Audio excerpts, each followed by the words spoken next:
Snow slammed against the windows of a small Boston diner as the night pressed in, silent and merciless.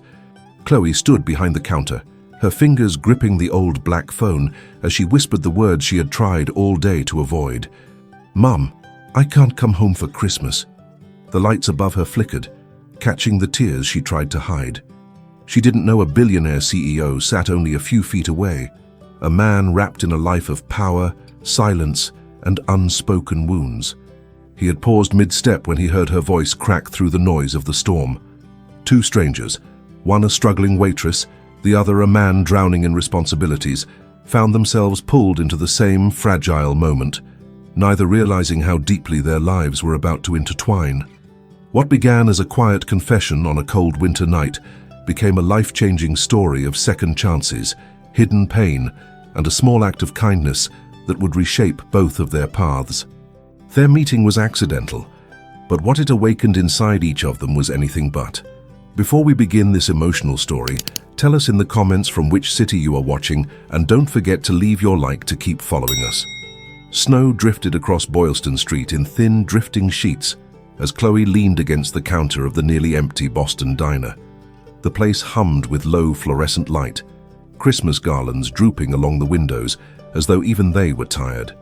She waited until her hand steadied enough to grip the old black phone behind the register. The cord hung stiffly, curling toward the floor like it carried its own exhaustion. She pressed the receiver to her ear. "Mum?" Her voice was barely there. I can't come home for Christmas." The silence that followed felt heavier than the snow outside. Warm, aching, familiar. Chloe's breath trembled against the mouthpiece as she traced circles on the counter with a fingertip. "I picked up extra shifts. December's been slow. And the heating bill," she swallowed. "I'm fine, really." A chair scraped softly behind her, but she didn't turn. She didn't see the man who had just stepped inside, brushing snow from the shoulders of a dark, perfectly tailored suit. He moved with the quiet assurance of someone used to being invisible in rooms where everyone stared at him. Now no one did, except Chloe, and she hadn't looked yet. "I'll send something small," she continued, her voice tight. "Tell Dad I'm sorry, I just can't miss work again." Her breath hitched and the receiver trembled in her hand. She closed her eyes, letting the hurt settle inside her where no one could see. The man stopped a few feet away, studying her with a softened expression. Something in her posture, her hunched shoulders, the way she held herself together by threads, pulled at him. Chloe set the phone down gently, as though afraid it might break. When she finally lifted her eyes, he stepped closer. "Excuse me," he asked quietly. "Are you all right?" The question hung between them like a breath caught in winter air. Chloe didn't answer at first. The man's voice had come so gently that it took her a moment to realize he was speaking to her. She blinked, wiping quickly beneath her eyes with the back of her wrist, trying to erase any trace of what he had overheard. "I'm fine," she murmured, the automatic response of someone who had learned to survive by not needing anything. She straightened her apron and stepped back toward the coffee pot. "Can I get you something?" The man hesitated, as though the question wasn't the one that mattered. His gaze lingered on her trembling hands, then shifted to the phone still slightly swinging on its cord. Snowflakes melted slowly on the shoulders of his suit, leaving faint, dark patches. "A coffee," he finally said. "Black."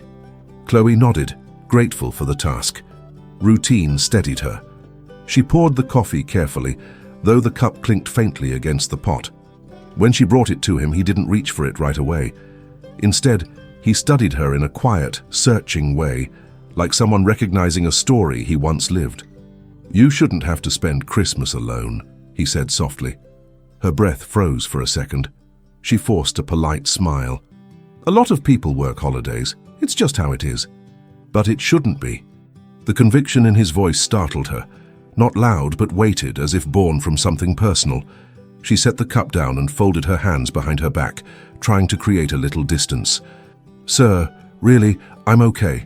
Just tired." The man looked around the diner, the flickering lights, the cracked vinyl booths, the small festive tree missing half its ornaments. His jaw tightened slightly, not in judgment, but in understanding. "How long have you been working here?" he asked. "About a year," she said. Full-time since September. And before that? Chloe hesitated. No customer had ever asked. College, she said quietly. Until I couldn't afford to finish. A flicker of something passed through his eyes. Recognition, regret, something unguarded. He lifted the coffee slowly, warming his hands on the cup. Well, he said, voice lower now, no one should have to choose between a future and staying warm. Chloe looked up, confused by the strange tenderness in his tone. Before she could respond, the diner door swung open, letting in a gust of wind and a man shouting her name from the street. Chloe flinched at the sound of her name cutting through the cold air. The man in the suit turned sharply toward the doorway as a figure stumbled inside. A younger man, maybe mid-20s, cheeks flushed from the wind, breath clouding in frantic bursts. Chloe, thank God you're here, he said, running a hand through his snow-damp hair. His coat hung open, one button missing, his whole presence trembling with urgency. Chloe stepped out from behind the counter. Evan, what happened? He shook his head, unable to meet her eyes at first. I didn't know where else to go. They're saying I'm late on rent again, and the landlord, he's threatening to throw me out tonight. Chloe's shoulders stiffened, a quiet collapse happening inside her chest. She glanced back at the man in the suit, who watched the exchange with calm, discerning eyes, eyes that missed nothing. Evan, you can't just show up here, she whispered. I'm working. I know, he said, voice cracking. But you always help. You're the only one who ever does. A familiar ache settled over her, a mix of guilt, obligation, and exhaustion she had carried for years. She rested a hand on the counter to steady herself. I don't have anything left this month. I told you that. The man in the suit shifted slightly, not intruding, but listening with an intensity that suggested every word mattered. Evan's voice dropped. Please, just 50. I'll pay you back. Chloe looked at him, really looked.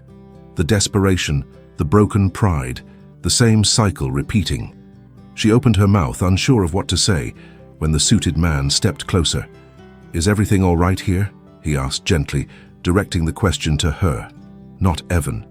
Chloe felt her pulse flutter. For the first time all night, she didn't know which truth she was supposed to protect. Chloe didn't answer the man in the suit. Her throat tightened as Evan shifted uneasily, rubbing his hands together for warmth. Snow melt dripped from his sleeves onto the diner floor, forming small trembling puddles that matched his shaking breath. I'm fine, Chloe murmured, though the words felt thinner each time she used them. Evan stepped closer. Chloe, he's serious this time. He said if I don't pay tonight, everything I own will be on the sidewalk by morning. She felt her chest constrict. Evan had been her neighbor, her childhood friend, her almost brother in a life that never quite stabilized, but he also carried a habit of leaning on her until she had nothing left to stand on herself. Evan, she swallowed, I can't fix this. I barely have rent myself. Evan's eyes flicked toward the man watching them, his posture stiffened defensively. Who's he? No one, Chloe said quickly, just a customer. But the man in the suit didn't look away. His expression held something she couldn't decipher, concern maybe, or a memory he didn't want to revisit. You shouldn't have to manage this alone, he said quietly to her. Chloe felt her face heat. Sir, please, this is personal. Evan stepped forward, bristling. Yeah, so maybe mind... Evan, Chloe cut in, voice trembling but firm. She placed a hand on his arm, grounding him, grounding herself. Go home, I'll talk to you after my shift. We'll figure out something that doesn't crush both of us. He opened his mouth to argue, but the look in her eyes stopped him. Shoulders slumping, he nodded once and backed toward the door. The wind swallowed him the moment he stepped outside. The diner settled into a strange, delicate silence. Chloe turned back to the suited man, heart still pounding. I'm sorry you saw that, she whispered. But he shook his head slowly as if what he saw was something entirely different. The man's shake of the head wasn't dismissive. It carried weight, like he understood far more than he intended to reveal. Chloe steadied herself against the counter, still hearing echoes of Evan's desperation in the fading rush of winter air that had slipped inside with him. You don't have to explain, the man said gently. Life corners people in ways the world never sees. She looked at him, startled by the warmth in his voice.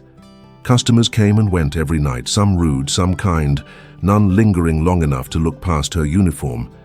But this man, this stranger, watched her as though he recognized the invisible pieces she kept stitched together. "It's just complicated," she murmured. "Most things worth surviving are," he replied. He glanced down at his untouched coffee, then at the door where Evan had vanished. His jaw flexed slightly, a tell Chloe he was holding something back. An instinct maybe, or a memory. She tried to redirect. "Is there anything else I can get for you?" Instead of answering, he slid his hands into his coat pockets and drew a slow breath. "You work nights often?" "Almost all of them." She forced a small laugh. "Rent doesn't pay itself." "And you're helping him too," the man said. Not accusatory, observant. Chloe lowered her gaze. "He doesn't have anyone else." A beat of silence passed. The man's expression softened, dimming whatever guardedness remained in him. "That's a heavy burden for someone your age." She shrugged. "Sometimes you just do what you can." The man looked at her then, with a depth that made her chest tighten, like he saw not just her exhaustion, but the quiet resilience beneath it. "You remind me of someone," he said faintly. "Who?" she asked. But before he could answer, a phone buzzed in his coat, sharp, insistent. He checked the screen, his expression shifting, something urgent flickering behind his eyes. "I need to step outside for a moment," he said. And just like that, he turned toward the door, leaving Chloe with more questions than she could hold. The cold rushed in as the man stepped outside, the door swinging shut behind him with a soft thud. Chloe watched his silhouette through the frosted glass, tall, composed, but carrying an urgency she hadn't seen until that phone buzzed. He paced once, then pressed the phone to his ear, his free hand gripping the edge of his coat as though bracing himself. She exhaled slowly, trying to steady her heartbeat. Something about him lingered in the space he'd left, an odd mix of gentleness and gravity, the sense that he knew what it felt like to hold too much alone. The diner felt suddenly quieter. Chloe returned to stacking plates, though her hands moved on autopilot. She kept glancing at the door, unsure why. Maybe curiosity, maybe worry, maybe the faint, impossible hope that someone finally saw her. A gust of wind pushed the door open again. The man walked back in, but something about him had changed. His expression was tighter, the polished composure cracking at the edges. "Everything okay?" Chloe asked carefully. He didn't answer right away. He removed his gloves slowly, as if buying time. "I received some news." His voice was softer now, almost strained. "A board meeting was called unexpectedly. My team wants me back tonight." Chloe blinked. "Board meeting? You're in finance?" A small, distracted smile touched his lips. "Something like that." He sat again, but this time he looked at the coffee instead of her. "Do you ever feel," he said quietly, "like your life belongs to everyone except you?" The question hit her like a mirror. She leaned against the counter, lowering her voice. "Most days." Their eyes met, two people from different worlds, sharing the same exhaustion woven into different kinds of pressure. The man exhaled, rubbing his temple. "I don't want to go back tonight." Something flickered in her chest. "Then why do you?" "Because people depend on me," he said, "and because running has never fixed anything." Before Chloe could respond, snow hammered the windows and the lights flickered once, an omen neither of them knew how to read. The light steadied again, humming back to life, but the momentary darkness had shifted something between them. Chloe stepped closer, her voice gentle. "You don't look like someone who's afraid of anything." He let out a quiet breath, almost a laugh. "Fear doesn't disappear just because you wear a suit." For the first time, she saw past the polished exterior, the exhaustion beneath his eyes, the way his shoulders seemed built to carry more than any person should. She wondered what kind of world demanded that much from him. He hesitated, then extended a hand across the counter. "My name is Lucas." She took it carefully. "Chloe." The warmth of his hand lingered even after he pulled back. Lucas looked around the diner again, slower this time, as if absorbing details he had rushed past earlier. Her name written on a tiny tag, the taped-up holiday sign she'd drawn herself, the faint crack in the floor where she always stood while pouring coffee. You didn't deserve to hear that phone call, she said softly. I didn't mean for anyone to... Chloe, he interrupted, his voice steady. You're doing everything you can. That's more than most people do. A beat passed, gentle but charged. Then Lucas reached into his coat, not hurried but with intention. He pulled out a card, simple, embossed, unmistakably expensive, and set it on the counter between them. If you ever need a real second chance, he said quietly, call this number. Not for charity, for opportunity. Chloe stared at the card, unsure if she was allowed to touch it. Why me? She whispered. Lucas's eyes softened. Because someone once believed in me when I couldn't afford to believe in myself. The wind howled outside, rattling the windows, like an unseen reminder of the world waiting to swallow them both. Lucas stood, fastening his coat. Merry Christmas, Chloe. She watched him leave, footprints disappearing into the snow, while the small card in her hand warmed slowly against her palm, changing something inside her she hadn't yet named. Winter softened in Boston weeks later, but Chloe still kept the small embossed card inside her apron pocket. Not as a promise she clung to blindly, she had never been that kind of dreamer, but as a quiet reminder that someone had finally seen her without asking anything in return. On a calm afternoon, after another long shift, she held the card under the fading light coming through the diner window and finally made the call. Lucas answered almost instantly. In the months that followed, their lives shifted in ways neither had predicted on that cold Christmas week. Chloe started working part-time at a community center funded by Lucas's company, a place where struggling students and single parents found warmth, guidance, and dignity. She learned skills she never thought she would have access to. Slowly, she began taking night classes again, rebuilding the future she once had to abandon. As for Lucas, something in that diner had broken open inside him. The world he carried alone began to feel lighter as he reconnected with his board, restructured his company's outreach, and stepped into spaces where he offered not just money, but presence. The quiet heaviness he once wore had softened. He no longer walked through life untouched by the people around him. One evening, nearly a year later, he visited the diner again. Chloe greeted him with a shy, steady smile. No trembling hands this time. On the wall behind her hung a small framed card. Second chances begin with seeing someone. It was the same card he had given her, now transformed into something larger than either of them expected. Their paths had crossed by accident, but the redemption they found grew from the courage to believe in the unseen strength of kindness, dignity, and human connection. Life hadn't magically become easy, but it had become meaningful. And sometimes, that is the quiet miracle we wait for without knowing. Thank you for staying with us until the end of this heart-touching story. Tell us in the comments which moment touched you the most. Subscribe and turn on the bell to receive more stories that inspire and transform. Leave a like if you believe in the invisible strength of kindness, dignity, and family. And thank you for being part of this community that believes in stories with soul.